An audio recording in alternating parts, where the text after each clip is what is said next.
Hello everybody and welcome to Success Course 7 once again. So as you all know that tomorrow on 25th of April, the May-June 2023 session for the CAIE O-Level examination starts. And so tomorrow is the English paper 1, and in this video we'll be looking quickly at some of the quick strategies and some time management formulas that we can use to maximize our effectiveness in the paper and get the highest possible marks. So without any delay, let's get straight into it. So first of all, I'd like to show you that why is planning important in the paper 1 and why it produces a key role to get you the best marks. So as you can see in this examiner report, you can read that candidates are advised to plan each bullet point in section 1 to ensure that they have enough to say which is relevant in each of the bullets. Now here the examiner has clearly stated that planning is really important and they are advised to plan, and not only in section 1, even though here it is mentioned about section 1, but if you plan your section 2 as well, it will help you to write the best possible response. It will help you to write an organized and productive response that can that is clear and it's understood by the examiner. So that's exactly our target, and in order to achieve the highest marks you really have to plan. So here was the significance of planning. Moving on, let's learn how to plan our answer. So for section 1, directed writing, first we have to write the introduction. No matter what type of directed writing you have, whether it is a report, it's a speech, it's an article, or a letter, so you'll have to write an introduction. An introduction always has 3 parts. The first part are the opening words, and they are usually stated in the question itself. So for example, as you can see here, there's a question from the past paper where the entire question is given. Here we have to write a speech, and here in the question we are given the opening words. So it's saying that start your speech, good morning everyone. So we have to start our speech from these words. No matter how many different students write this, no matter how many variants of the speech you have, you always have to start with this one, and it gains you some marks. So you'll have to make sure that you start your introduction with the opening words which are stated in the question. Next we have the general opening remarks, which is usually a quick rephrase of the entire question. And finally, the introduction consists of the content statement, in which we have to rephrase and convert the given bullet points into a sentence. So let's look at that now. Here's a typical introduction to the question we just looked at. So as you can see, the question says, on your way home from school recently, you and your friend saw a poster about an event. This led to an exciting experience for both of you and your friend. Sometime later, your teacher asked you to make a speech to your class about the experience. Write your speech. You must include the following: the name of your friend and what the event was, a detailed account of the experience, the effect this experience had on both of you and your friend, and cover all the 3 points in detail. You should make sure that your speech is interesting and informative. Start your speech, good morning everyone. So as we just discussed, first we have to use the opening words. So here, good morning everyone is being used in the introduction to this question. Next, we had to write the general opening remarks, which are a simple rephrase of the question. So if you read this text highlighted in green in this introduction, I was requested by Miss Ellison to speak a few words regarding the participation of me and my friend Harry in the National Charity Drive a week ago, which was indeed an unforgettable experience. We became interested in the national event held in our city after looking at one of the posters on our way to home from school and decided to participate. So it's basically the entire rephrasal of this question here. If you read this question and if you read this paragraph, it's exactly the same, just that the sentences are restructured and we have added a few little bits of information like the name of the teacher and the name of our friend. Next, the content statement, as we discussed. The first content statement asks you to write the name of your friend and what the event was. So here we have written in the blue highlighted text. Next, the bullet point is to write a detailed account of the experience. So you just tell the listeners in this speech that you are going to discuss that in your speech ahead. So today I'll be discussing all that we did. It's basically a rephrasal of this second bullet point. And finally, the third bullet point, the effect this experience had on both of you and your friend, and what we learned from the time we spent there. Is basically both of them have the same meaning, and that's exactly what we discussed before, to rephrase and convert the given bullet points into a sentence. So that's basically how you write an introduction in any kind of directed writing task, whether it's an article, a speech, a report, or a letter. Moving on to the bullet points or the body paragraphs.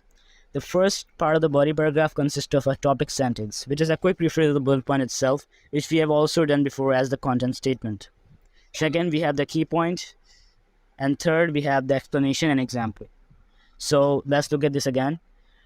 We will be just working with the bullet point number 1. The bullet point number 2 and 3 is an activity for you. You have to write the entire structure like this for the bullet points 2 and 3. I will be telling you as an example for the bullet number 1. So as we discussed, first we have the topic sentence. We just rephrase the first line, and we have written that I reached the national charity drive. Yani what the event was on the 29th of March, which is the date of the event, and we both eagerly sign up for participating as a volunteer for the entire day. So this is the key point we are going to discuss in this paragraph.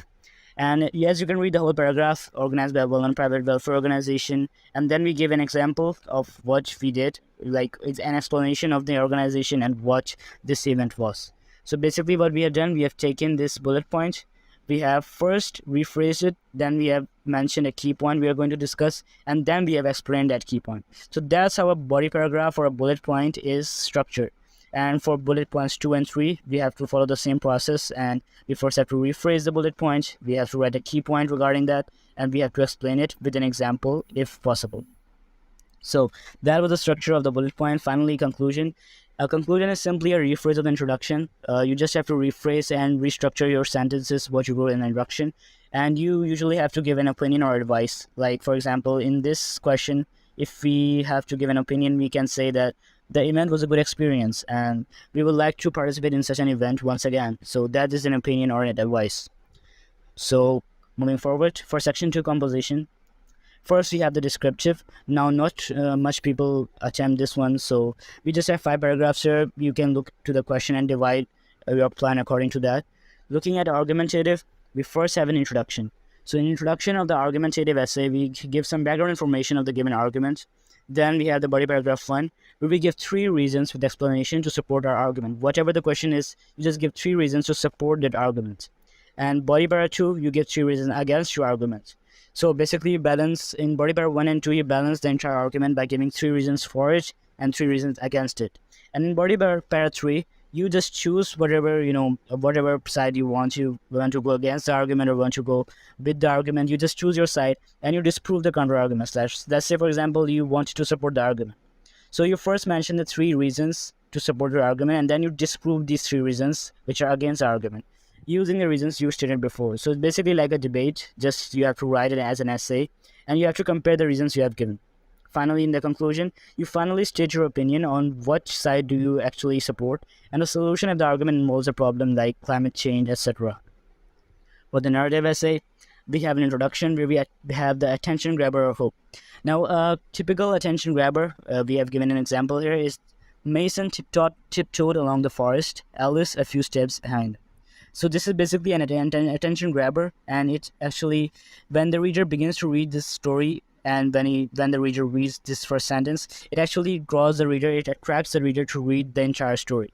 So basically, a hook is really important when you want to write a narrative essay, and it's easy to make that. You just have to add a bit of suspense, and there you go. Finally, we have the body paragraph 1, conflict. We introduce a problem in the narrative here.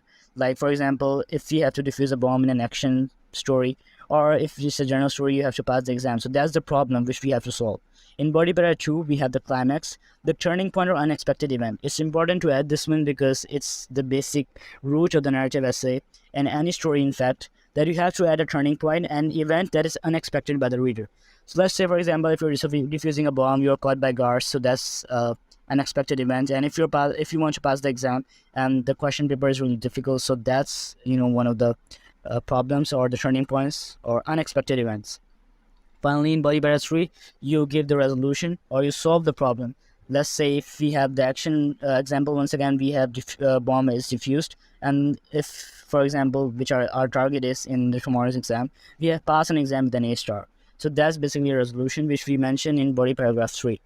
Finally, in conclusion, we can continue our resolution or have a suitable ending, which is important.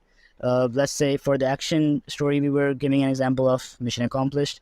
And for the result one, you have the outstanding result, which is celebrated by you, your friends, and your family. So that's basically how you can write and plan your argumentative and narrative essays. Finally, we have the bonus here, the time management in O-Level English PWAC. So section 1 directed writing and section 2 composition. Both are 30 marks, and that's why our total time is 1 hour 30 minutes, which is 90 minutes. And due to both being 30 marks, we'll just divide our time into 2, which gives us 45 minutes. So for each section, you have to spend 45 minutes solving or attempting the answer.